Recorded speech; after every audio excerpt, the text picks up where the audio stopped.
Salut à toi et bienvenue dans ce podcast. J'espère que tu vas bien. Moi, ça va super. Ce matin, j'étais en train de recommander plein d'amis pour divers boulots. C'était assez marrant. Ça devient quasiment un job de recommander des gens. Et en plus, ça me fait plaisir. N'hésite pas, toi aussi à faire ça, à recommander des amis autant que tu le peux, parce que même si ça te rapporte rien à court terme, même si c'est purement désintéressé, on sait jamais, ces gens-là derrière, en fait tu construis ton réseau, ces gens-là derrière pourront potentiellement te recommander eux-mêmes quand ils auront des contacts intéressants pour toi. Bref, alors dans ce podcast, tu l'as vu via le titre, tu as dû encore te dire « Ah mais il est en train de me faire cliquer, il parle d'argent tout simplement pour me faire cliquer ». Encore du putaclic, j'en fais pas tant que ça, tu me diras quand même. J'essaie d'éviter quand même un petit peu, mais voilà, on va parler de comment gagner plus d'argent en tant que freelance. Et c'est pas une blague, c'est pas du putaclic, c'est une vraie stratégie parce que je trouve que c'est encore quelque chose qui est sous-estimé, que les freelances en tout cas sous-estiment vraiment. Tu sais, quand on est indépendant, l'obsession, c'est parce qu'on peut parler d'obsession, hein, clairement, parce que c'est un truc auquel on pense très souvent. L'obsession, c'est de trouver des clients. Toujours plus. Tu as tout un tas de méthodes pour ça. Moi, j'en parle régulièrement sur la chaîne. Tu peux faire de la pub Facebook, tu peux prospecter sur LinkedIn, tu peux envoyer des emails, bref, tu as tout un tas de techniques.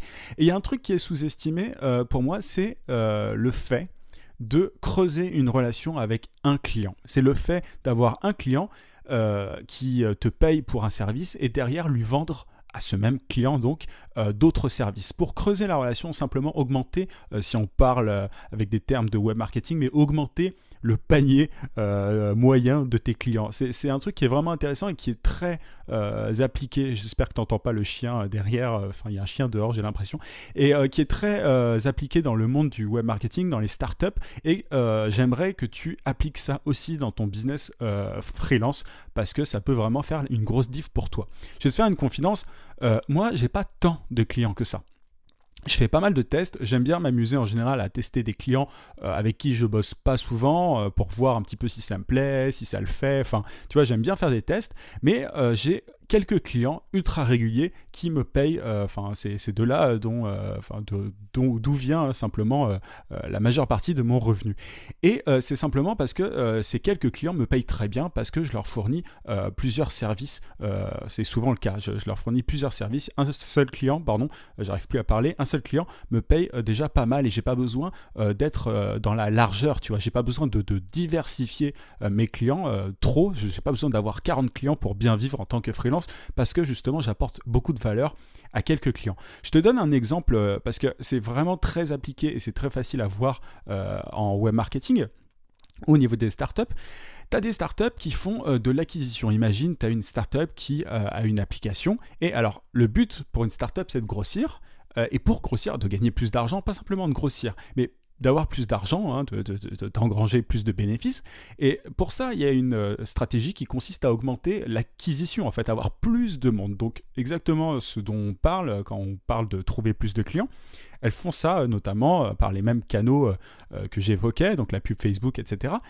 Mais souvent, il y a une partie qui est aussi importante, voire plus importante pour moi, c'est combien de temps ces clients qui ont été acquis continuent d'utiliser l'application. Tu sais, par exemple, si on prend un modèle d'abonnement, les gens payent une certaine somme par mois.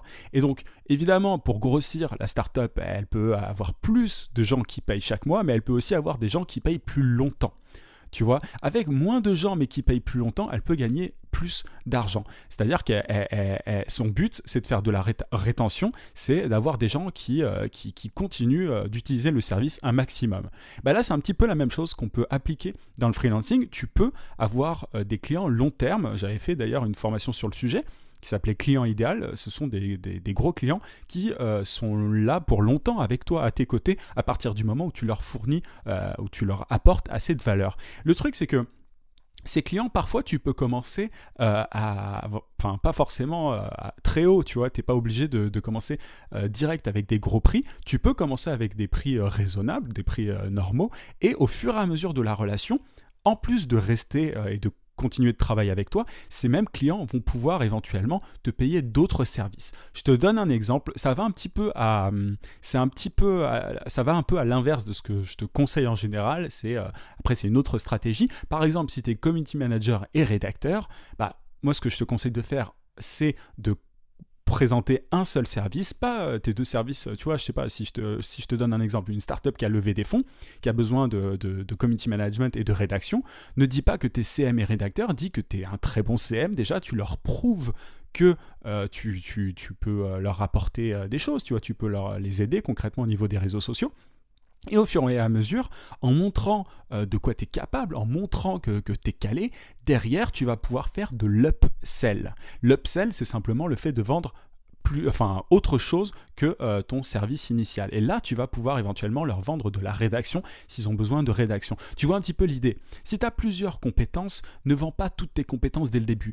Prends une porte d'entrée, si je peux dire, et derrière, en fait, tu pourras faire de l'upsell. Et c'est exactement la même chose que fait McDo quand il te propose un dessert. C'est le cas pour tous les restaurants. Même le café, tu sais, quand on te dit un petit café après votre dessert, c'est un upsell parce qu'ils augmentent la valeur, ce que leur rapporte un client. Si un client ne prenait qu'un plat et un dessert, c'est cool, mais si en plus tu as, je sais pas, 50% des clients qui prennent un plat, un dessert et en plus un café, tu augmentes considérablement le bénéfice. Et c'est exactement la même chose quand tu es freelance. Il faut que tu proposes un café. Je trouve que l'image est assez marrante et elle me parle. Enfin, moi au début, quand j'ai commencé le web marketing, etc., le business de manière générale, je trouvais que c'était vraiment un bon exemple parce qu'il nous permet de bien comprendre le truc. Donc, tu vois, tu as pas mal de startups. En plus d'avoir une bonne rétention, d'avoir des gens qui restent longtemps, qui payent longtemps le service, ils peuvent augmenter le panier moyen.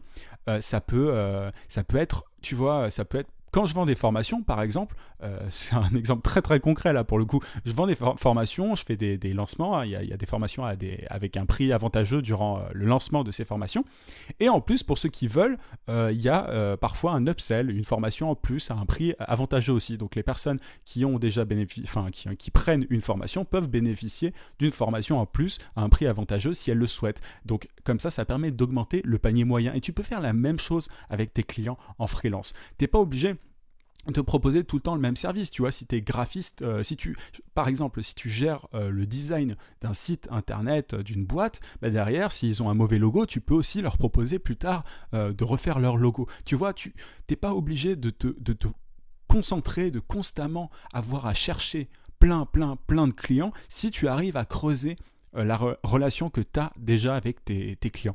C'est souvent beaucoup plus facile de gagner plus avec un client, avec une personne qui est déjà contente de ce que tu fais, de tes services, plutôt que d'aller chercher plein de nouvelles personnes constamment.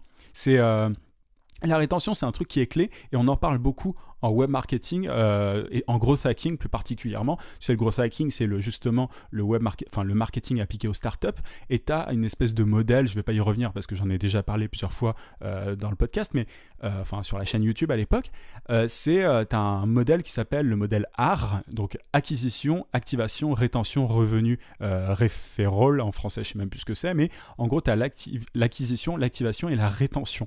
Et tu vois, cette dimension de rétention est super importante, et c'est souvent si tu fais de l'acquisition, si tu as plein de clients qui derrière ne sont pas contents de tes services, tu vas tout le temps devoir trouver de nouveaux clients parce qu'ils resteront pas longtemps avec toi. Si ta rétention est bonne, si le service que tu délivres derrière est bon, ces clients vont rester avec toi et ce sera une bonne occasion du coup de leur proposer encore plus de services.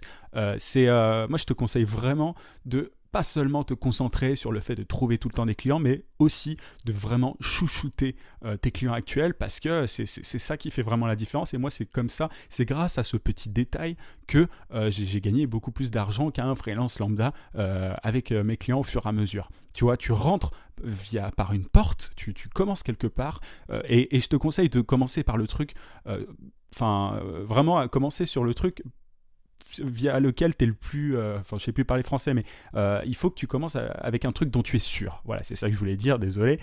Il faut que tu commences avec un truc où tu es sûr de toi, en fait, où tu es sûr que les résultats vont être là. Comme ça, derrière, tu creuses la relation, ton client derrière te fait confiance et il est prêt à... T'as encore un chien qui gueule derrière. Et il est prêt à te donner encore plus de responsabilité tout simplement. Et derrière, tu peux doubler, voire tripler parfois ton chiffre d'affaires simplement avec un client qui est content de toi. Donc ça sert à rien de diversifier ton offre, de chercher à droite à gauche, quitte en plus, enfin, parfois, on a tendance, enfin, je vois ça chez certains freelances, il est vraiment relou ce chien. Souvent, les freelances, ce qu'ils font, c'est qu'ils cherchent plein de clients et parfois, ils sont même pas sûrs d'eux par rapport à la promesse qu'ils donnent. Et derrière, le client est pas content et il reste pas à travailler avec toi. Et ça, il faut vraiment faire gaffe à ça. Il vaut mieux quelques clients. Il vaut mieux 2-3 clients qui te payent bien, qui sont très contents de travailler avec toi, plutôt que plein de clients qui passent et qui s'en vont un mois après avoir travaillé avec toi. Tu vois l'idée. Ça paraît tout bête, mais c'est essentiel. Et il y a plein de gens qui arrivent à gagner de l'argent, notamment sur Internet. C'est un truc qui est vraiment applicable au freelancing, mais ça se voit vraiment bien en web marketing. Tu sais que j'aime bien faire des parallèles entre web marketing et freelancing, mais tu as des gens qui gagnent leur vie sur YouTube, principalement grâce à cette stratégie. Je te donne un exemple, mais moi, les formations que je vends sur la chaîne, c'est souvent les mêmes personnes. Enfin, il y a beaucoup de personnes qui ont déjà acheté une formation, qui en rachètent parce que derrière, ils sont contents de la première formation, ils ont vu qu'elle les aidait réellement et derrière, c'est ceux qui sont le plus à même de vouloir régler leurs problèmes. Moi, sur la chaîne, c'est ceux qui veulent vraiment devenir indépendants. Ce qu'ils font, c'est qu'ils prennent une formation, ils se rendent compte qu'ils ont des résultats avec et derrière, ils s'en achètent d'autres parce qu'ils ont vu qu'elles étaient de qualité et voilà, ils ont vraiment envie de régler ce problème-là. Et il y a beaucoup de gens qui gagnent leur vie uniquement sur YouTube grâce à ça, parce qu'ils font des formations régulièrement, ils vendent des produits régulièrement, et il y a un petit, même s'ils ont 2000 ou 1000 abonnés, parfois ils arrivent à gagner leur vie grâce à ça, parce que justement, grâce à la rétention, en fait, grâce au fait parce qu'ils satisfont tout simplement des clients.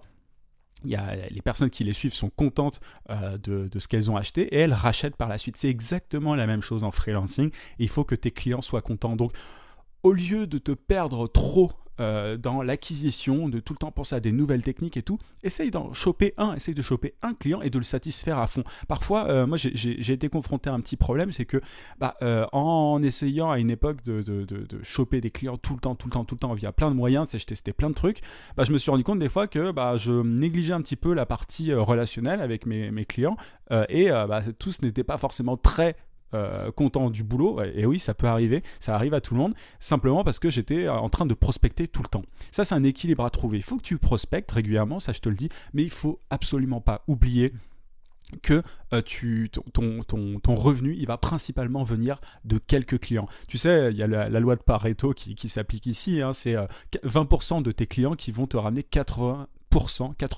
de ton revenu. Donc ça, n'oublie jamais ça. Et ces 20% de clients, il faut que tu les chouchoutes, il faut que ce soit des clients gâtés, quoi. C'est vraiment comme ça que tu dois voir les choses. Donc ça, c'est une vraie stratégie à avoir. Il faut trouver l'équilibre entre l'acquisition, j'arrive plus à parler, je vais m'y faire à ce podcast, je vais m'y faire. Faut trouver un équilibre entre l'acquisition et la rétention. Et surtout, tu chouchoutes un max tes clients. Voilà un petit peu ce que je voulais te dire dans ce podcast. Je ne crois pas que j'en ai déjà parlé. Pour moi, c'est assez important. Donc, c'est vraiment important de penser déjà aux clients que tu as déjà et non pas forcément aux nouveaux. C'est beaucoup plus dur de trouver de nouveaux clients par rapport au fait de faire payer des clients qui te font déjà confiance. Voilà un petit peu ce qu'il fallait retenir aujourd'hui. Si tu es sur YouTube, je t'invite à mettre un gros pouce bleu et à t'abonner à la chaîne si ce n'est pas déjà fait. Si tu es sur la version podcast, je t'invite à mettre une review sur Apple Podcast parce que j'en ai pas encore et ce serait pas mal d'en avoir, ou un like sur SoundCloud tout simplement. Je te rappelle aussi, si tu es sur YouTube, que tu peux télécharger ma formation vidéo gratuite pour trouver des clients rapidement en freelance en cliquant sur le i, ou alors dans la description, et le lien est aussi en description sur le podcast. Je te dis à demain 18h comme d'habitude. En attendant, n'oublie pas, vie sans limite. À plus.